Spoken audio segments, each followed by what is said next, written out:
Ursula von der Leyen faces her €750 billion EU recovery fund being rejected at the first hurdle as member states show early opposition. The European Commission President announced plans to introduce new taxes on big business, air travel and imports to help pay for the bloc's coronavirus response. Under the Germans' blueprint, the Brussels-based executive would borrow €500 billion on international markets in order to issue grants to pandemic-stricken regions and industries.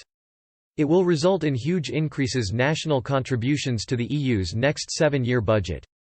And there are also concerns the Commission's new taxation and spending powers, effectively creating a de facto EU finance ministry, will detract from member state sovereignty. The scheme will direct most of the funds towards Spain, Italy and France, leaving poorer countries to shoulder the burden for their recoveries. An EU diplomat said, by moving to the south and the east the Commission has avoided any difficult decisions or compromises at this stage. As a result, the leaders will have been set back significantly in their efforts to reach an acceptable compromise fast. Leaders will discuss the recovery fund at a European summit on June 19, likely to be a frantic affair. The plans, which are based on a Franco-German proposal put forward by Emmanuel Macron and Angela Merkel, require the unanimous support of all 27 EU capitals before they can be implemented. The Dutch, Austrian, Danish and Swedish governments have all voiced their opposition for the creation of mutualized EU debt.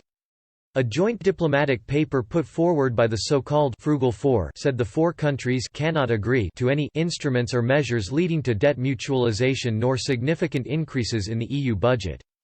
The fiscally conservative member states want grants issued to Spain and Italy to be linked to the introduction of austerity politics.